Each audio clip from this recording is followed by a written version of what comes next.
اعوذ باللہ من الشیطان الرجیم بسم اللہ الرحمن الرحیم نحمده ونستعینه ونستغفره ونعوذ باللہ من شرور انفسنا ومن سیئات اعمالنا من يهده الله فلا مضل له ومن يضلل فلا هادي له ونشهد ان لا اله الا الله ونشهد ان محمدا عبده ورسوله اما بعد اللہ تعالیٰ کا لاکھ شکر و احسان ہے۔ اللہ تعالیٰ نے ہمیں مختلف مسائل کے بعد پھر سے کئی دنوں کے بعد ہمیں اپنی رحمت میں شامل کرنے کا موقع عنایت فرمایا۔ اللہ اس بیٹھک میں ہمارے ساتھ جو بھی شریک ہوئے اور جو شریک ہونے سے خاسر رہے، ان تمام کی تو ہمیشہ ہمیشہ مدد فرما، ان کو صحت و یاب رکھ، ان کے زندگیوں میں خوشحالی لا دے، آمین ثم آمین۔ تو میری پیاری معزز بہنوں، الحمدللہ ہم یہ جو سلسلہ شروع کرے ہیں مختصر قرآن مجید کا ترجمہ اور تفسیر کرتے ہوئے ہم اپنی زندگیوں کو روشن کر رہے ہیں۔ اللہ تعالیٰ نے ہمیں کچھ نہ کچھ اتنی سمجھداری تو دی ہے کہ ہم قرآن تو پڑھتے ہیں روزانہ، مگر ترجمے سے پڑھنے کا بار بار موقع نہیں ملتا۔ تو ہماری نیتوں کے مطابق اور ہمارے علم کے مطابق اللہ نے ہمیں ہفتے میں 2 ہی صحیح مگر کچھ نہ کچھ اس کی باتوں کو اپنی مادری زبان میں پڑھنے، سمجھنے، پھر اس پر عمل کر چوتھا کام دوسروں تک پہنچانے کا جو ذمہ دیا ہے، یہ جو نبیوں والا کام ہے، ہم اس میں جہاں تک ہو سکے ہم اپنی کوشش کر رہے ہیں، تاکہ آخرت میں یہ چھوٹی چھوٹی کوششوں کے بدلے ہمیں اللہ تعالیٰ کے ملاقات ہو انشاءاللہ۔ ایک منٹ۔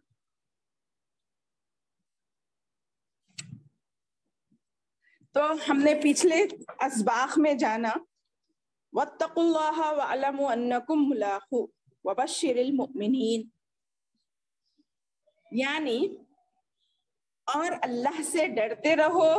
دنیا میں تو ہم اپنے آپ کو آزاد سمجھتے ہیں، مزے کر رہے ہیں، چاہے اس میں ظلم و زیادتی بھی شامل ہے، دھوکہ اور جھوٹ بھی شامل ہے، سچائی اور محبت بھی شامل ہے، بسا اوقات بے خوف ہو کر ہم زندگی بھی بسر کرتے ہیں،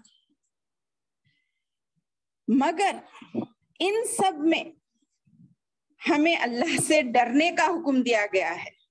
ان سب کا علاج یہ بتایا گیا ہے کہ دنیا میں تو کوئی بھی قانون آپس کے تعلقات کو بہتر نہیں بنا سکتا،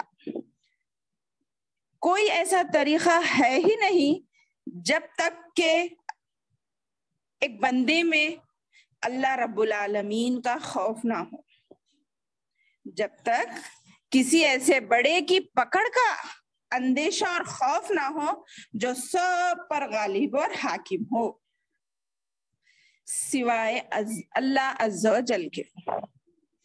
وہ ایسا ہمارا بڑا بزرگ و برتر ہے جو ہمارے بیڈ روم کے اندر بھی دیکھ سکتا ہے۔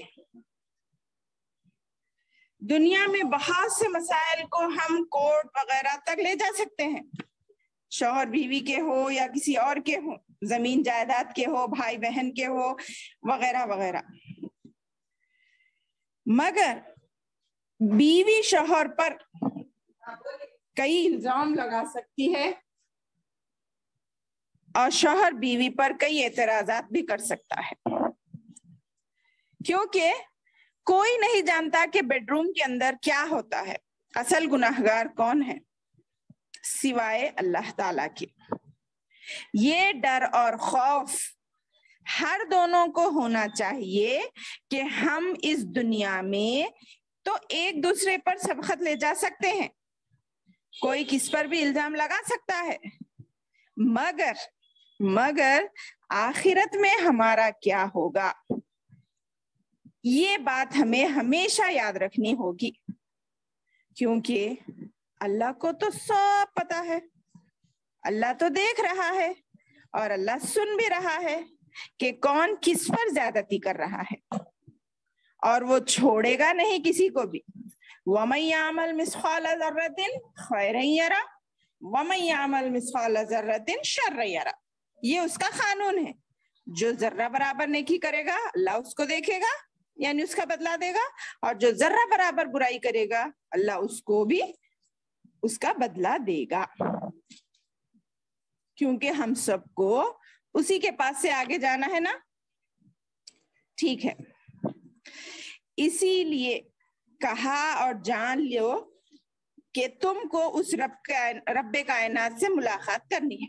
جو میں نے آیت پڑھی نا شروع میں آپ کو پہلے ہی آج تفسیر بتا کر بعد میں ترجمہ کروں گی. آپ لوگ غور سے سنیں تاکہ آپ کے ذہن میں یہ باتیں رہ سکے. اس لیے میں پہلے آپ کو تفسیر بتا رہی ہوں، آگے ہم اس کا ترجمہ کریں گے انشاءاللہ. ٹھیک ہے، میں نے کہا اس رب کائنات سے ہمیں ڈرنا چاہیے جس سے ہمیں ملنا ہے. کیونکہ وَبَشِّرِ الْمُؤْمِنِينَ بھی کہا گیا، اور خوشخبری دے دو مومنین کو جب وہ اللہ تعالی سے ملاقات کریں گے تو ان کے دنیا میں اللہ سے ڈرنے کی وجہ اور صحیح طرز پر زندگی گزارنے کی وجہ کیا بتائی گئی؟ اللہ سے ڈرتے رہو. اللہ رب العالمین ان سے راضی ہو جائے گا اور وہ اللہ سے راضی ہو جائے گے. جیسے صحابہ کی جماعت کے لیے یہ الفاظ استعمال ہوئے نا، رضی اللہ عنہم ورضوا عنہ. وہ تمام کے لوگ تمام اللہ سے راضی ہو گئے اور اللہ ان سے راضی ہو گیا. کیوں؟ ان کی زندگی کا مقصد صرف اللہ کی خوشنودی اور آخرت کا ڈر تھا اور آخرت کی کامیابی تھی. ٹھیک ہے، یہ بات تو سننے میں کتنی اچھی لگ رہی ہے، خوبصورت لگ رہی ہے نا.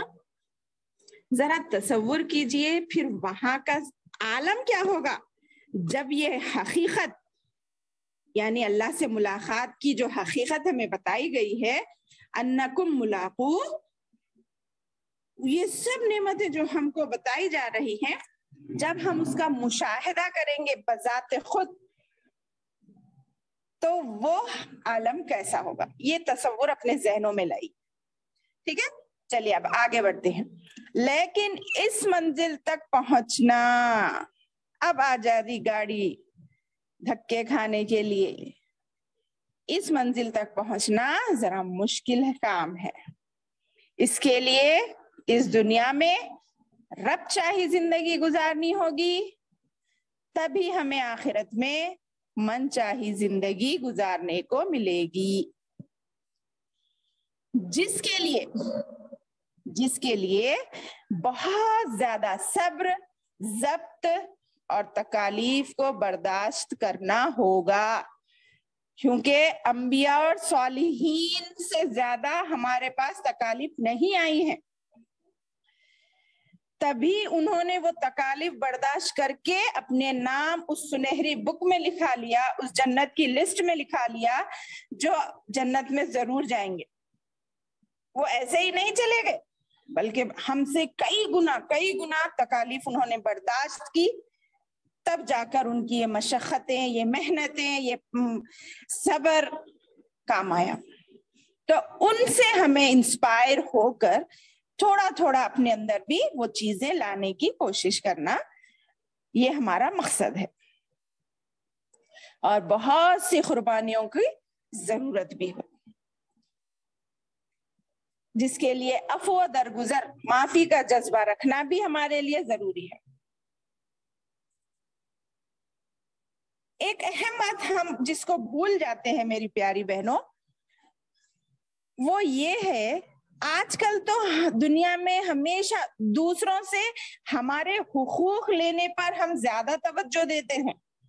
تمہارا یہ حق ہے، یہ حق ہے، وہ دو، یہ دو، وغیرہ وغیرہ، بلکہ بہت زور لگایا جاتا ہے. مگر جب بات کسی کے حقوق جو ہم پر ہے دینے کی نوبت آتی ہے تو پھر ہم صفر ہو جاتے ہیں. بعض دفعہ تو یہ جھگڑے فساد بازار تک، گھر سے نکل کر بازار تک بھی پہنچ جاتے ہیں.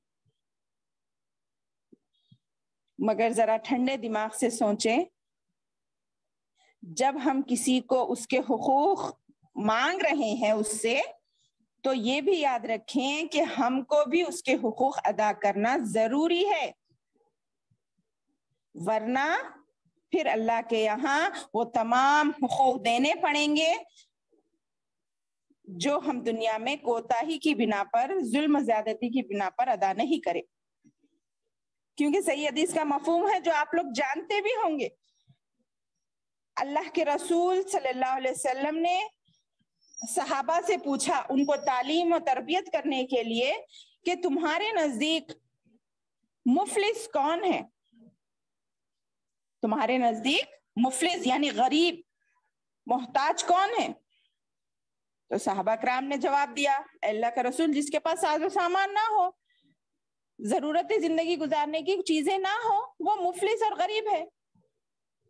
تو نہیں، اللہ کے رسول صلی اللہ علیہ وسلم نے فرمایا، اللہ کے نزدیک، میرے نزدیک مفلس وہ ہے جو قیامت میں اپنی نماز کی نیکیاں لے کے آئے گا، روزے کی نیکیاں لے کر آئے گا، زکوٰۃ اور بہت سی نیکیاں لے کر آئے گا، اللہ کے حقوق کے بدلے بہت سی نیکیاں لے کر آئے گا، مگر وہ دنیا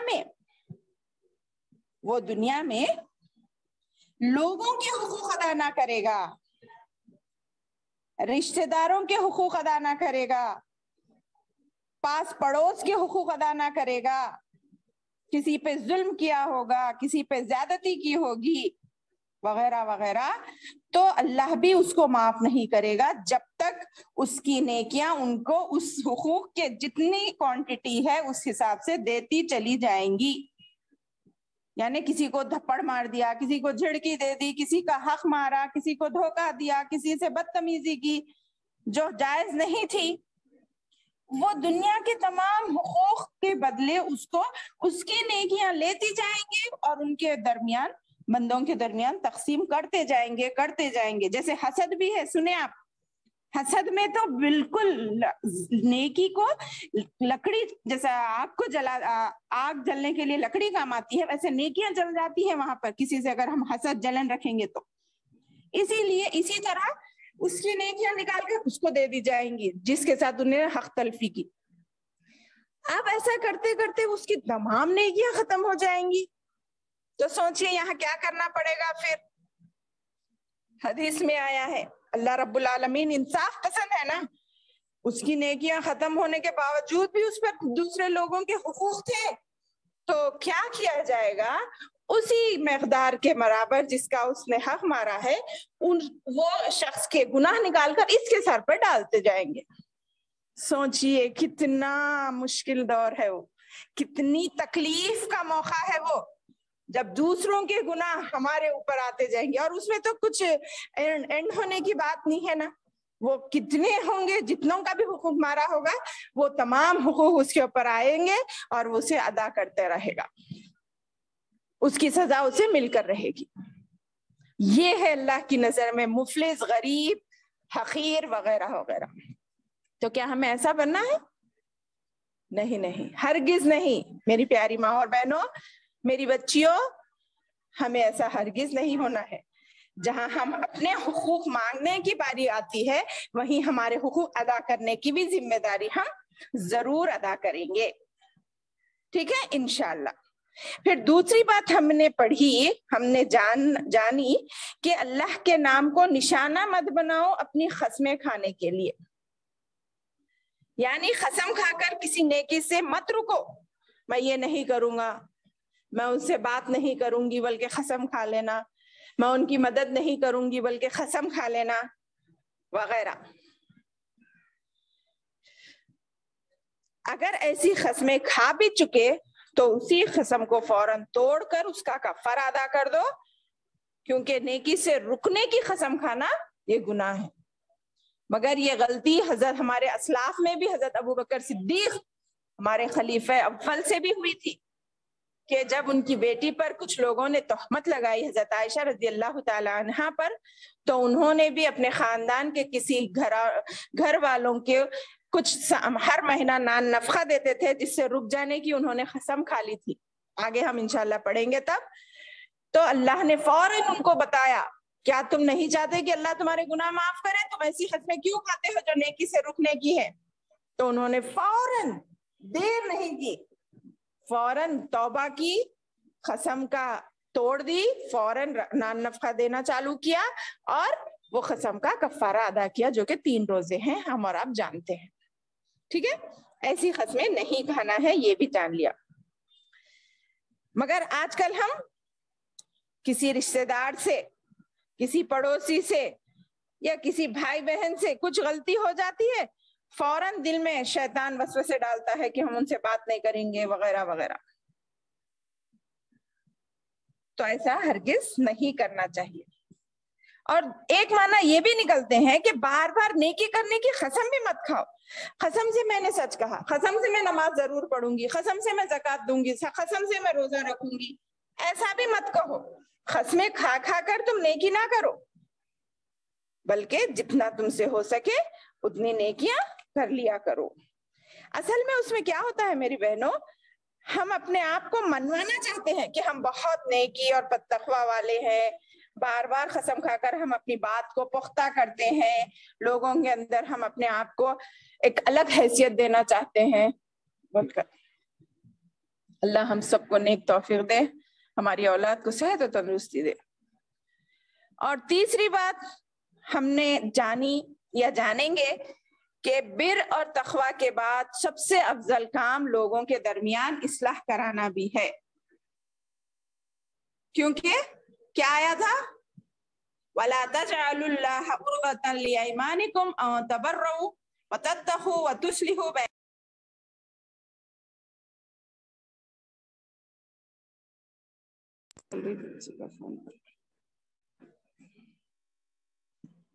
تو نیکی اور تقویٰ کے بعد سب سے افضل کام کیا ہے؟ لوگوں کے درمیان اصلاح کرانا بھی ہے. یہ بڑا نیکی کا کام ہے. خصوصاً شوہر اور بیوی کے درمیان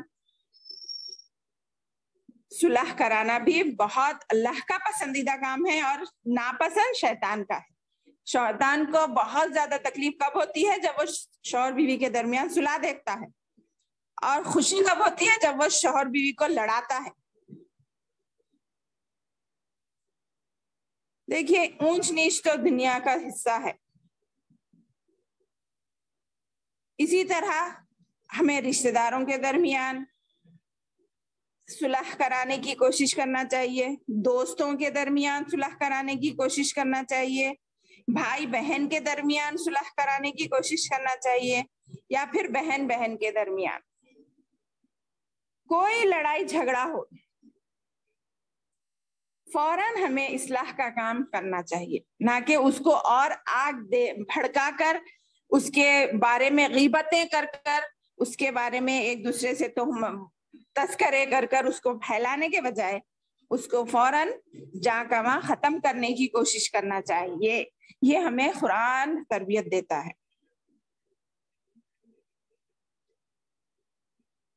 کیونکہ اللہ سب کچھ جو بھی تم کام کرو گے، خواہ اصلاح کا ہو یا فساد کا ہو، اچھا ہو یا برا ہو، سننے والا واللہ سمیع علیم.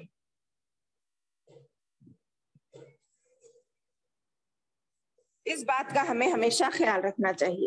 1 منٹ.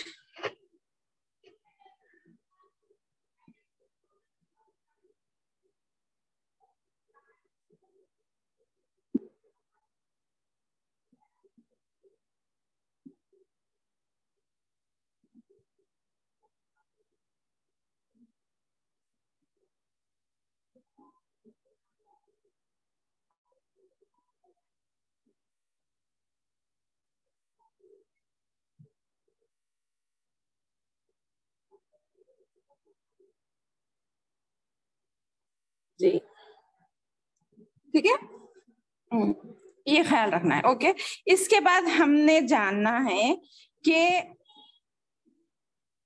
لا یؤاخذکم اللہ باللغو فی ایمانکم ولکن یؤاخذکم بما کسبت قلوبکم واللہ غفور حلیم. اور ایک اہم بات کہ دل کے بھی کچھ اعمال ہوتے ہیں اور ان پر پکڑ ہوتی ہے. اس بات کو ہمیشہ یاد رکھیں کہ بہت بار ہم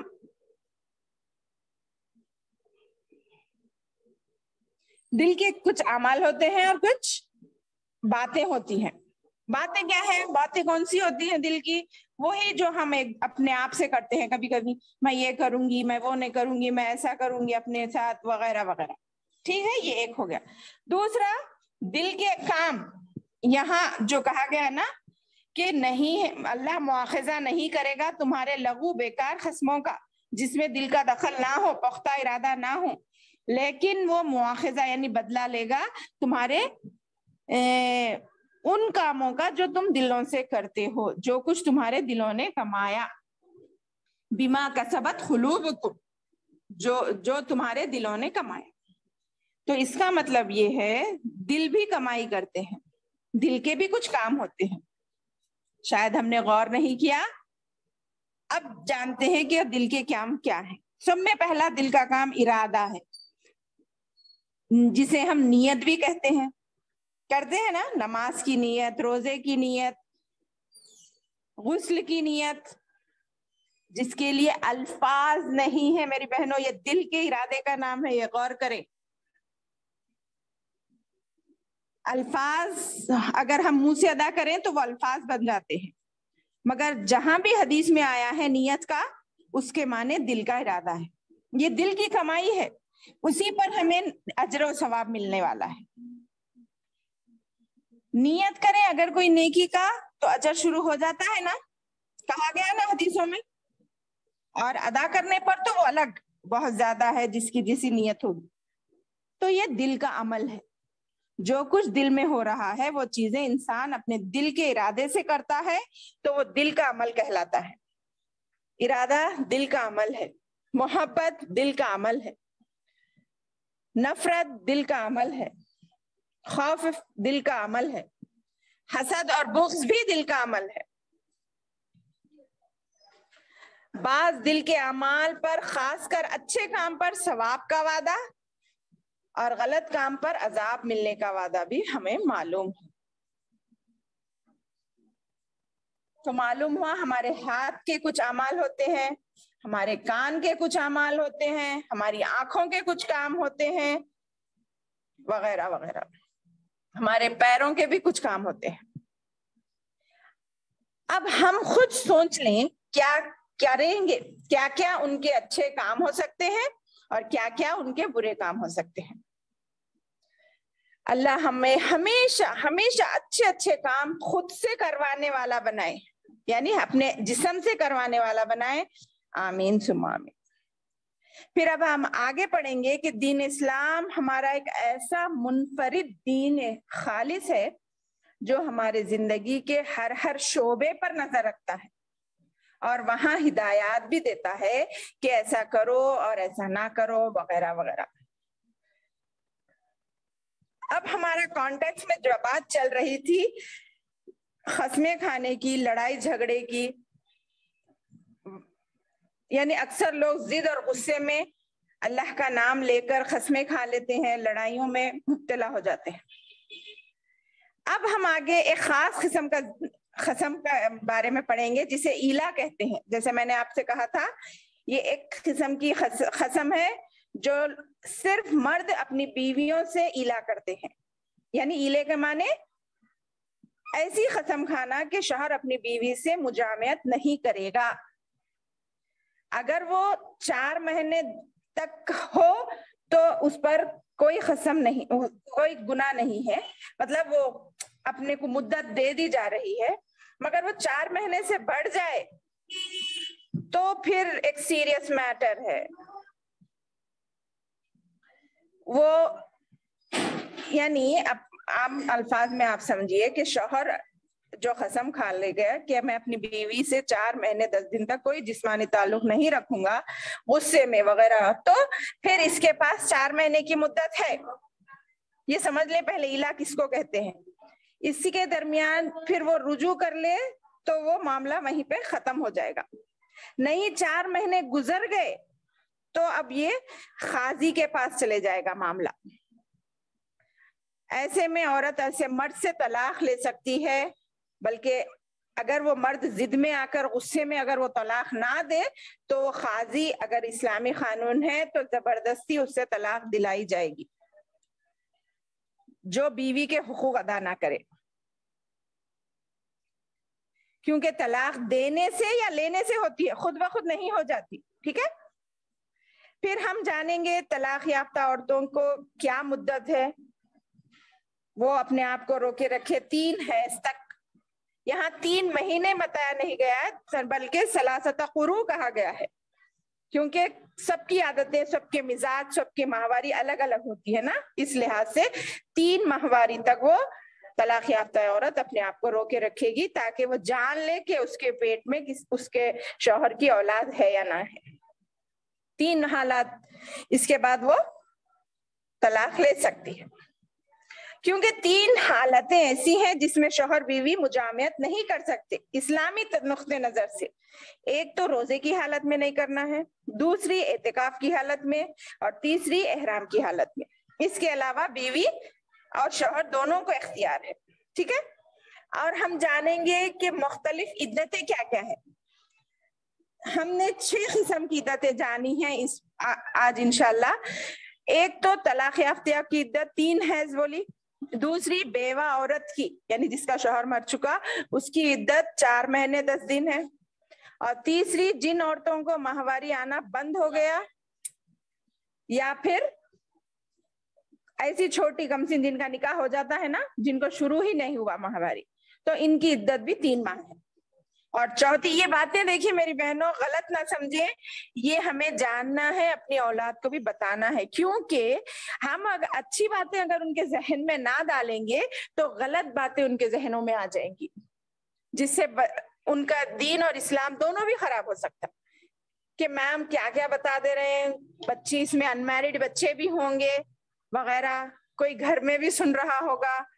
تو میرا مقصد یہ ہے کہ اسلام کی بنیادی تعلیمات ہم اپنے بچوں کو نہیں دیں گے تو شیطان اپنی طریقے سے ان کے ذہنوں میں ڈالے گا. تو ہمیں برائی سے بچنے کے لیے برائی کو جاننا بھی ہے اور اچھائی کو جاننا بھی ضروری ہے. ٹھیک ہے.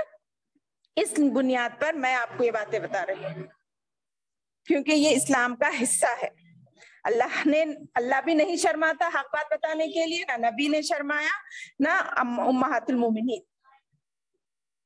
تو تیسری مدت میں نے کہی جن عورتوں کو ماہواری آنا بند ہو جاتا ہے یا جو بچیاں ابھی نہیں جن کو شروع ہوا ان کی عدت بھی 3 ماہ ہے. اور چوتھی عدت لونڈی جو ہوتے تھے نا ایمانکم بول کے، ان کی عدت 2 ماہ ہے، کیونکہ وہ آزاد کے مقابلے میں کم ہوتی ہے اس لیے ان کی عدت بھی 2 ماہ ہے صرف. اور 5ویں خلا کی عدت، جب کوئی عورت آدمی سے خلا لینا چاہتی ہے، شوہر کے ساتھ نہیں رہنا چاہتی ہے، وہ کچھ اسلامی بنیادوں پر اگر ہے تو ٹھیک ہے، ورنہ خالی ایسا کرنا ناپسندیدہ بتایا گیا ہے. اگر وہ اسلامی قوانین کو ادا کرنے سے کوتاہی برت رہا ہے، بار بار سمجھانے سے کوتاہی برت رہا ہے، تو عورت کو بھی اختیار دیا گیا ہے کہ ایسے ظالم شوہر کے ساتھ نہ رہے بلکہ اسے خلا لینے کی اجازت ہے. اور اس کی مدت خلا کے بعد 1 مہینہ ہے. اور 6ٹھی آخری مدت حاملہ عورت کی وضع حمل ہے. حاملہ جن کی جو حمل سے ہیں بلکہ معلوم ہو گیا طلاق ہونے کے بعد، پھر وہ 3 مہینے نہیں بلکہ پورا وضع حمل ہونے کے بعد، بچہ ہونے کے بعد ہی الگ ہو سکتی ہے. ٹھیک ہے. یہ ہم نے جانا الحمدللہ. چلیے اب ہم سبق کی طرف دیکھتے ہیں، اب لفظی ترجمہ کرتے ہیں. آیت نمبر 226 226 آیت نمبر پڑھیں گے ہم اب انشاءاللہ. اعوذ باللہ من الشیطان الرجیم. للذین یؤلون من نسائہم تربص 4 اشہر فإن فاؤوا فإن اللہ غفور رحیم.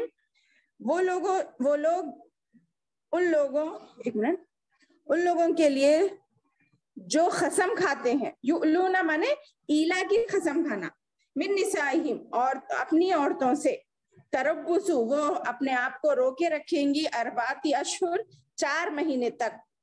فإن فاؤوا پھر اگر وہ رجوع کر لیں، فإن اللہ تو بے شک اللہ غفور رحیم رحم کرنے والا ہے. اس کا آسان ترجمہ دیکھیے، جو لوگ اپنی بیویوں سے قسمیں کھائیں ان کے لیے 4 مہینے کی مدت ہے. پس اگر وہ لوٹ آئیں ان 4 مہینوں میں تو اللہ بھی بخشنے والا مہربان ہے، یعنی ان کے لیے چھوٹ ہے. اور اگر طلاق ہی کا ارادہ کر لیں تو اللہ وہ بھی سننے والا اور جاننے والا ہے. ٹھیک ہے. ایلا کی مدت اور اس کی تفصیل میں نے ابھی آپ کو بتائی نا. اگر کوئی شخص اپنی بیوی سے مجامعت نہ کرنے کی ایک مدت تک قسم کھا لے تو 2 صورتیں ہیں، یا تو مدت 4 مہینے سے کم ہوگی یا زیادہ ہوگی. اگر کم ہو تو مدت پوری ہونے کے درمیان ہی وہ اس سے رجوع کر لے سکتا. اگر نہیں تو ایک طلاق رجعی ہو جائے گی. طلاق رجعی کسے کہتے ہیں مانو؟ 2 قسم کی طلاقیں ہوتی ہیں میری بہنوں. ایک ہوتی ہے ایک بار طلاق دینا اور 3 مہینے رکنا. اس 3 مہینے میں آدمی اپنی بیوی سے پھر مل سکتا ہے، رجوع کر لے سکتا ہے، اس کو چھوٹ ہے. کیونکہ ایک زندگی کا ایک لمبا عرصہ ایک ساتھ رہنے کے باوجود ایک دم سے جھٹکے سے کوئی الگ نہیں ہو سکتا. ان کو موقع دیا جانا چاہیے. اسی لیے اللہ تعالیٰ نے یہ موقع دیا ہے.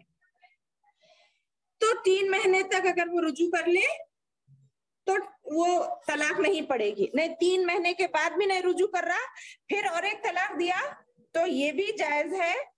ایک طلاق رجعی ہو گئی، پھر دوسری طلاق کے بعد بھی اس کو 3 مہینے ٹائم ہے. اگر ان 3 مہینوں میں اگر پھر وہ رجوع کر رہا تب بھی وہ اسی کے لیے ہوگا، شوہر بیوی کا تعلق پھر سے نارمل ہو جائے گا. نہیں پھر 3 مہینے کے بعد بھی اگر وہ رجوع نہیں کر رہا، نہیں پلٹ رہا، تو پھر اس کے بعد جو تیسری طلاق دے گا وہ طلاق بائن بولیں گے اس کو. کیا کہا میں نے؟ 2 طلاقیں ہیں، ایک طلاق رجعی، ایک طلاق بائن.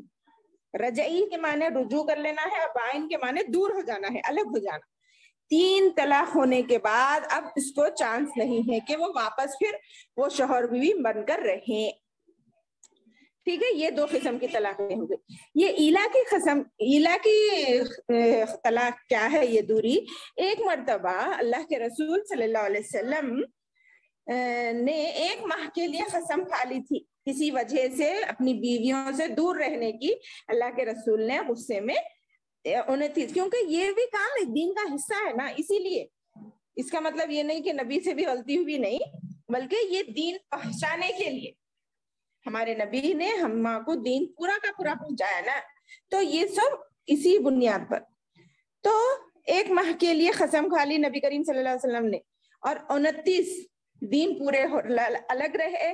پھر فرمایا پھر 29 دن کے بعد جب واپس آئے تو 1 مہینہ مکمل نہیں ہوا بولے تو آپ نے فرمایا 1 مہینہ کبھی 29 کا بھی ہوتا ہے اور کبھی 30 کا بھی.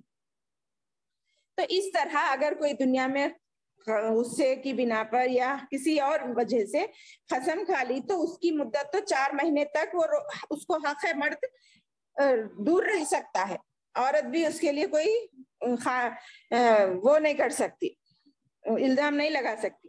مگر اس سے بڑھ جا رہا تو 1 طلاق اس کو زبردستی ہی دلائی جائے گی.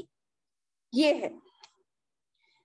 اگر وہ نہ دے ستانے کے لیے تو حاکم اس خاوند کو ان 2 باتوں میں سے ایک کو ضرور کرنے پر مجبور کرے گا تاکہ عورت کو ضرر نہ پہنچے. یعنی پہلے کے زمانے میں میری بہنوں یاد رکھیے طلاق کو نا ایک ہنسی مذاق بنایا گیا تھا. ایک آدمی یہ اس کانٹیکس میں نازل ہوئی کہ اپنی عورتوں کو کم سے کم 100 تک بھی طلاقیں دے دیتا تھا. کیسا؟ طلاق دینا اور عدت کے بیچ ختم ہونے سے پہلے رجوع کر لینا، طلاق دینا اور ختم ہونے سے پہلے رجوع کرنا. ایک حضرت عائشہ کے سامنے ایک عورت نے آ کے اپنے شوہر کی شکایت کی کہ اس کے شوہر نے کہا میں تجھے ضرور ستاتا رہوں گا، تجھے ہرگز چھوڑوں گا نہیں. بلکہ یعنی کیا معاملہ، کیسا ستاؤ گے؟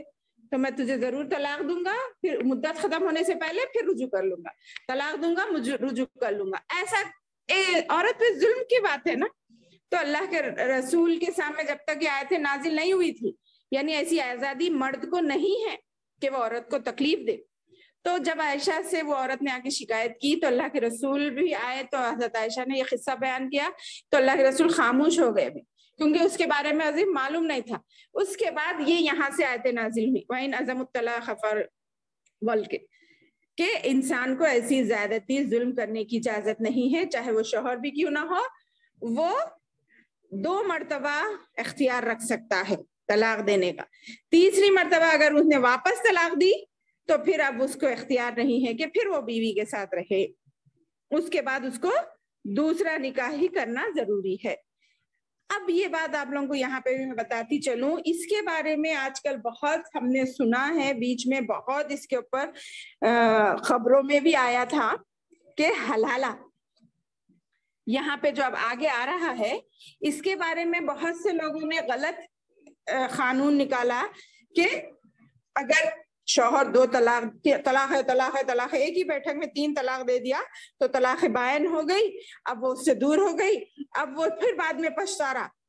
تو یہ طلاقیں جو ایسا ہنسی مذاق بنا لیے تھے، اسی وجہ سے حضرت عمر رضی اللہ عنہ جو دوسرے خلیفہ ہیں ہمارے، انہوں نے یہ جو ہنسی مذاق بنانے سے طریقے کو مٹانے کے لیے کہا اچھا تم مذاق کر رہے ہیں بیویوں سے، تو 3 طلاق دیے تو صحیح میں 3 انچ پڑ گئی سمجھتے، حالانکہ قرآن کی رو سے دیکھا جائے تو 3 بھی ایک بیٹھک میں دیے تو 1 انچ پڑتی، سمجھ ہے میری بات؟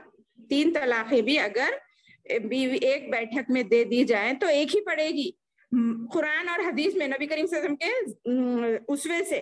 مگر عمر رضی اللہ عنہ نے جب یہ لوگوں میں افراد دیکھا، یہ فرمانیاں دیکھی، تو انہوں نے یہ روکنے کے لیے کہ لوگ ڈر جائیں، بار بار طلاق دے رہے ہیں پھر رجوع کر لے رہے ہیں، بولے تو نہیں، یہ ہنسی مذاق کا معاملہ نہیں ہے، اللہ کے تمام قوانین میں یہ طلاق کا مسئلہ ایسا ہے جس کو بنا پر اللہ تعالیٰ بہت تکلیف پہنچتی ہے اللہ کو کہ جب کوئی دو میاں بیوی دور ہوتے ہیں تو اس کی اہمیت کے لیے حضرت عمر نے کہا 3 دیتے تو پھر بیوی چھڑ گئی سمجھو، اب پھر تم واپس پھر نہیں لے سکتے، تو ڈر جاتے نا، ارے لے لینے کا چانس ہے، ڈرائیں گے اس کو، بولے ایسا نہیں کرتے نا، اس لیے انہوں نے کیا کیا، یہ قانون کیا تھا۔ مگر ایسا نہیں، اور آج کل کیا ہو رہا ہے اس کے لحاظ سے 3 طلاقیں 3 ہو جاتی نا تو وہ عورت دوسرے آدمی سے کانٹریکٹ میرج کرنا، اس کے ساتھ 1-2 دن یا 1 مہینہ پتا نہیں کتنے دن رہنا، پھر اس کے بعد پھر انہیں طلاق دینا اس کانٹریکٹ کی بنا پر، پھر وہ اس کے پاس واپس آنا، تاکہ ہم اسلام پہ چل رہے ہیں بولے ایسا دکھاوا۔ یہ اسلام میں تصور نہیں ہے، نہیں ہے، نہیں ہے، یہ جان لیں، یہ ایسا حلالہ جائز نہیں ہے۔ یہ ان فیوچر کبھی حالات ایسا ہو جائے، اور اب تک ہم نے ایسا سنا نہیں، اگر کوئی طلاق دے 3 مہینے گزر گئے پھر اس نے طلاق دی، پھر رجوع کر لیا، اچھا رہ رہے تھے پھر طلاق دی، ایسا 2-3 ہو گئے بعد تیسری مرتبہ بھی پھر ہو گئے بعد پھر انہیں واپس لوٹانا چاہ رہا، نہیں، تو ایسے میں غلط ہے، یہ کسی سے کانٹریکٹ میرج نہیں کرنا ہے، ہمارے اسلام کا طریقہ نہیں ہے۔ وہ اس کے ساتھ اگر قدرتی طور پر کوئی شوہر بیوی 3 طلاق کے بعد الگ ہو گئے، وہ دوسرے سے شادی کر لیے، انہوں دوسرے سے کر لیے، پھر ان فیوچر ان کے حالات بگڑے یا وہ پھر سے طلاق یافتہ ہوئے، پھر اگر آپ ایسا ملنا چاہ رہے تو جب اجازت ہے، بلکہ صرف قانون بتائے، مگر یہ سب جان بوجھ کے، جو ابھی میں نے کہا تھا نا دل کا عمل ارادہ وہ بھی آپ کی کمائی کرتا ہے، تو اس لحاظ سے یہاں پہ دیکھیے کیسا جوڑ ہے ایک دوسرے سے، آیتوں میں کس طرح اللہ تعالیٰ ایک وہ رکھ رہے ہیں، تو یہ کرنا غلط ہے، ٹھیک ہے۔ امید کرتی ہوں آپ لوگوں کو یہ باتیں تھوڑی ڈیفیکلٹ لگ رہی ہوں گی، مگر مجھے بتانا شاید اتنی بہتر انداز میں نہیں آ رہا، مگر یہ علم میرے پاس تھا، میں نے آپ تک پہنچایا، ٹھیک ہے۔ ایسی قسمیں نہیں کھانا چاہیے، مردوں کو بھی اپنی قسموں کا پاس و لحاظ رکھنا چاہیے، اور عورتوں کو بھی اپنے کردار سے وہ نوبت ہی نہیں لانی چاہیے کہ آدمی یہ قدم اٹھا سکے انشاءاللہ۔ تو پھر ان تمام چیزوں میں یاد رکھیں کہ وہ اللہ سے ڈرتے رہے، فإن اللہ غفور رحیم، اللہ بخشنے والا بھی ہے اور رحم کرنے والا بھی ہے، اپنے آپ کو اپنے خصموں کو حفاظت کرے، ٹھیک ہے۔ آگے چلتے ہیں، وَإِنْ عَدَمُ الطَّلَاقَ فَإِنَّ اللَّهَ سَمِيعٌ عَلِيمٌ، یعنی یہ 4 مہینے کے بعد بھی اس کی ارادہ ہے، میں پہلے ترجمہ کر دیتی ہوں، وَإِنْ عَزَمُوا، اور اگر عزمو وہ ارادہ کرے، کون؟ مرد، طلاق اس مدت سے، یعنی یہ قسم کھا کے جو رکے نا 4 مہینے، اس مدت سے وہ طلاق کا ہی ارادہ کر رہے ہیں، تو فَإِنَّ اللَّهَ، تو ٹھیک ہے، فَإِنَّ اللَّهَ، اللہ سننے والا بھی ہے، جاننے والا بھی ہے، یعنی ہو سکتا کسی کا مزاج کسی سے نہیں بن سکتا، جیسا اس کے لیے ایک نمونہ اپنے امہات المومنین میں سنا ہی ہوگا نا، حضرت زینب کتنی اعلیٰ خاندان کی اللہ کے رسول کی رشتہ دار تھی، اور اپنے منہ بولے بیٹے سے ان کا نکاح بھی ہوا، دونوں نیک ہیں مگر نہیں بن سکی. دنیا ہے، کسی سے ہو جاتا، کسی کا مزاج کسی سے نہیں بنتا، تو ان کو پھر اختیار ہے الگ ہونے کا. یہ بھی یہ نہیں کہ طلاق غلط ہے، تم کتنا بھی ظلم کرو عورت سے برداشت کر کے جینا، یہ بھی اسلام ہمیں نہیں سکھاتا. تو ان دونوں نے ہنسی خوشی راضی خوشی ہو کر طلاق لے لی. پھر اللہ کے رسول نے ان سے شادی کی. تو اس کا مطلب یہ نہیں کہ حضرت زینب خراب تھی، بلکہ مزاج نہیں ملتے کسی کسی کے. اور حضرت زید بھی معلوم ہے ہمیں، ان کی بھی تربیت کتنی اچھی تھی، اللہ کے رسول کے ساتھ جیتے تھے انہوں نے، ان کو منہ بولے بیٹے بننے کا بھی شرف حاصل ہوا. مگر وہاں پہ اور ایک بھی بات ہوئی کہ منہ بولا بیٹا سگا بیٹا نہیں ہوتا، اس کی بیوی سے اللہ کے رسول نے شادی کی. ٹھیک ہے، یہ الگ مسئلہ ہے. تو ایسا ہوتا ہے دنیا میں، اگر کوئی کسی پہ اسلامی نقطے نظر سے.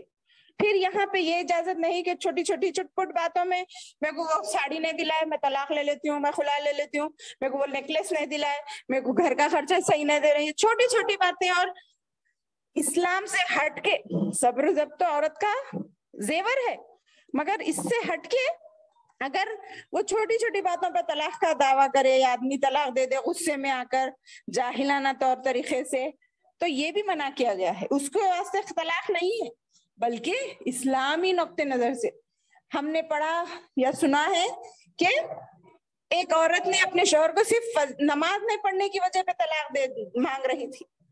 یہ دین ہے. نماز نہ ادا پڑھنے کی وجہ سے ایک عورت نے اپنے شوہر کو طلاق کا مطالبہ کیا. کیوں؟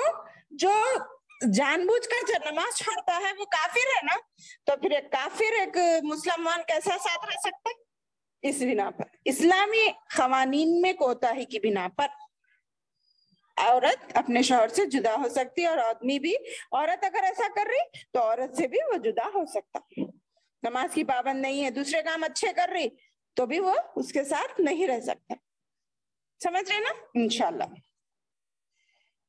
پھر جان لیں. اور والمطلقات، اور مطلقہ عورتیں، یتربصن، وہ انتظار کریں، بانفسہن، اپنے آپ کو، یعنی روکے رکھیں اپنے آپ کو، ثلاثۃ قروء، تین مدت حیض تک، ولا یحل لہن، اور وہ حلال نہیں ہے ان کے لیے، ان یکتمن، کہ وہ چھپائیں، ما خلق اللہ، جو پیدا کیا ہے اللہ نے، فی، میں، ارحامہن، ان کے رحموں میں. رحم کی جمع ارحام ہے. ان کننا، اگر وہ ایمان رکھتی ہیں، ان کننا یؤمنن، اگر وہ عورتیں ایمان رکھتی ہیں، باللہ، اللہ پر، والیوم الاخر، اور آخرت کے دن پر، وبعولتہن، اور ان کے شوہر، ان کے خاوند، احق، زیادہ حقدار ہے، برتہن، ان کے لوٹائے واپسی کے، فی ذالک، اس معاملے میں، اس مدت میں، ان ارادو، اگر وہ ارادہ کریں، اصلاحاً، بہتری کا، آگے چل کے، ولہن، اور ان کے لیے، مثل الذی، اسی کے برابر ہے، علیہن، جو ان عورتوں پر فرض کیا گیا ہے، بالمعروف، بھلائی کے طریقے سے، وللرجال، اور مردوں کے لیے، علیہن، ان پر، ان عورتوں پر، درجہ، ایک درجہ زیادہ ہے، واللہ عزیز حکیم، اور اللہ بہت غالب اور حکمت والا ہے. آسان ترجمہ دیکھ لیجئے. طلاق والی عورتیں اپنے آپ کو 3 حیض تک روکے رکھیں. 3 ماہ نہیں بولے، اشہر نہیں بولے، یا ثلاثۃ قروء بولے. انہیں حلال نہیں ہے کہ اللہ نے ان کے رحم میں جو پیدا کیا ہے اسے چھپائیں، یعنی وہ عورتیں. اگر انہیں اللہ تعالیٰ پر اور قیامت کے دن پر ایمان ہو، ان کے خاوند اس مدت میں انہیں لوٹا لینے کے پورے حقدار ہیں، اگر وہ ان کا ارادہ اصلاح ہو آگے چل کر. دونوں کے عورتوں کے لیے اسی کے مثل ہے، حق ہے جیسے ان پر ہے. اچھائی کے ساتھ روکے رکھے یا اچھائی کے ساتھ چھوڑے. ہاں، مردوں کے لیے ان پر درجہ ہے، اور اللہ تعالیٰ غالب اور حکمت والا ہے. ٹھیک ہے، یہاں پہ ہم نے سمجھ لیا ان عورتوں کو جو خاوندوں سے مل چکی ہیں اور بالغاں بھی ہوں، حکم ہو رہا ہے کہ طلاق کے بعد 3 حیض تک روکی رہیں، پھر اگر وہ چاہیں تو اپنا نکاح دوسرا کرا سکتی ہیں. کیونکہ اگر ان کے 3 مہینے کا رکنے کی مدت یہ ہے کہ ان کے اندر ہے وہ حاملہ ہے یا نہیں ہے معلوم کرنا ہے. اگر ہے تو پھر عورتوں کو حکم دے رہے ہیں کہ وہ چھپائیں نہیں، رکھ کے بھی ہاں اس کی اولاد کہتے نا آپ سے الگ ہی چھوڑی نہ بولے ایسے بدماشی نہیں. جان لو اللہ سب کچھ دیکھ رہا ہے, غالب ہے, وہ چھپانا نہیں اگر وہ اللہ پر اور رسول پر آخرت کے دن پر ایمان رکھتی ہے. ٹھیک ہے, اس طرح اللہ تعالیٰ ہمیں احکامات دے رہا ہے تاکہ ہم ان باریکیوں کو بھی سمجھ سکیں اور میاں بیوی کے ایک دوسرے پہ جو حقوق ہیں ان کو صحیح طور پر ادا کر سکیں. جیسے عورتوں پر مردوں کے حقوق ہے ویسے ہی ان عورتوں پر بھی مردوں کے حقوق ہیں. ہر ایک کو دوسرے کا پاس و لحاظ عمدگی سے رکھنا چاہیے. صحیح مسلم میں ہے, حضرت جابر سے رضی اللہ عنہ سے روایت ہے کہ رسول اللہ صلی اللہ علیہ وسلم نے حجۃ الوداع کے موقع پر اپنے خطبے میں فرمایا, کیا فرمایا؟ لوگوں عورتوں کے بارے میں اللہ سے ڈرتے رہو, تم نے اللہ کی امانت سے انہیں لیا ہے, یعنی نکاح کیا ہے اور اللہ کے کلمے سے ان کی شرمگاہوں کو اپنے لیے حلال کیا ہے, تو عورتوں پر تمہارا یہ حق ہے کہ وہ تمہارے فرش پر کسی اور کو نہ آنے دے جس سے تم ناراض ہو, اور اگر وہ ایسا کریں تو انہیں مارو, یعنی ایسی مار جو تکلیف مطلب وہ بے تکی نہ ہو, خون خرابہ نہ ہو, لیکن ایسی مار نہ ہو کہ ظاہر ہو, یعنی اتنی بے مار رہے کہ لہو لہان ہو جا رہے ہیں, ظاہر ہو جائے. ان کا تم پر یہ حق ہے کہ انہیں اپنی بساط کے مطابق کھلاؤ, اپنے حیثیت کے مطابق کھلاؤ پلاؤ اور ان کو پہناؤ اوڑھاؤ اور ان کے ساتھ نرمی کا برتاؤ کرو. تو ایک شخص نے حضور صلی اللہ علیہ وسلم سے دریافت کیا, ایک منٹ,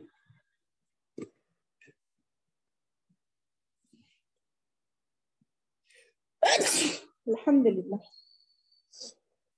تو ایک شخص نے حضور صلی اللہ علیہ وسلم سے دریافت کیا کہ ہماری عورتوں کے ہم پر کیا حق ہیں؟ تو آپ صلی اللہ علیہ وسلم نے فرمایا, جب تم کھاؤ تو اسے بھی کھلاؤ, جب تم پہنو تو اسے بھی پہناؤ, اس کے منہ پر نہ مارو, اسے گالیاں نہ دو, اس سے روٹ کر اور کہیں نہ بھیج دو. ہاں اگر گھر میں ہی رکھو تو ان کے ساتھ الگ رہو, بستریں الگ کرو, اگر روٹ ہو گئی غصہ آ گیا بس, مگر ان کو تکلیف دینے ان پہ الزام تراشی نہ کرو. ٹھیک ہے, تو اسی طرح پھر حضرت ابن عباس رضی اللہ عنہ فرماتے ہیں کہ میں پسند کرتا ہوں کہ اپنی بیوی کو خوش کرنے کے لیے میں بھی اپنی زینت کروں, یعنی میں بھی جیسا میری بیوی مجھے اچھا دیکھنا چاہ رہی ہے اس کا خیال رکھوں, جس طرح وہ مجھے خوش کرنے کے لیے اپنا بناؤ سنگار کرتی ہے, مردوں کو بھی چاہیے کہ وہ اپنا بناؤ جو لمٹس ہیں ان کی, ان میں اپنے بیوی کا خیال رکھیں, ان کی پسند ناپسند کا خیال رکھیں. کیا یہ ہمارے مرد جانتے ہیں؟ ہمیں بتانا ہے, مگر پیار سے, غلط طریقے سے نہیں. تو مردوں کو تو ایک فضیلت ہے, مگر عورتیں ان سے بھی اپنے حقوق لے سکتی ہیں, اخلاقی حیثیت سے بھی, مرتبے کی حیثیت سے بھی ان کا درجہ کیونکہ بلند ہے, کیونکہ وہ کما کر کھلاتے ہیں, ہماری نگرانی کرتے ہیں, ہم پر خرچ اخراجات کرتے ہیں, ہماری دیکھ بھال کرتے ہیں, اس لیے. اس کے علاوہ اعمال میں کوئی درجہ نہیں, اعمال میں دونوں برابر ہیں, اگر بیوی بھی نماز جتنا پڑھے گی مرد کو بھی اتنا ہی ثواب ملے گا جتنا بیوی کو ملتا ہے وغیرہ. ٹھیک ہے, غرض دنیا اور اخروی فضیلت کے ہر اعتبار سے دونوں مرد اور عورت ایک دوسرے کے سردار ہوں گے. یعنی عورتوں کی میں جب مردوں کو کئی حوریں ملنے والی ہیں بلکہ جو بتایا گیا ہے, تو یہ دنیا کی عورت جو دنیا کی بیوی تھی ان تمام حوروں کی سردار بنے گی. ٹھیک ہے, ہمیں کم نہیں ہے, ہم سے خوبصورت وہ لوگ ہوں گے جن کی پنڈلیوں میں سے ان کی ہڈی کا گد بھی نظر آئے گا, ہم سے کئی گنا خوبصورت, مگر ہمیں کو خوش کر رہے ہیں کس بات سے کہ ہم ان عورتوں کی سردار بنیں گی انشاءاللہ. ہم پوچھتے نا مردوں کو یہ مل رہا ہے, یہ مل رہا ہے, یہ مل رہا ہے, ہمارے کو کیا ہے؟ تو سن لیے نا آج اللہ کے رسول قرآن کی بات کہ مردوں عورتوں کے سردار ہیں, یعنی وہ عورتوں کی وہ سردار بنیں گی. اللہ ہم تمام کو ایسی ہی بننے والے بنائے جن سے ہمارے دنیا اور آخرت سنور سکے. آمین ثم آمین. وآخر الدعوانا ان الحمد للہ رب العالمین. السلام علیکم ورحمۃ اللہ وبرکاتہ.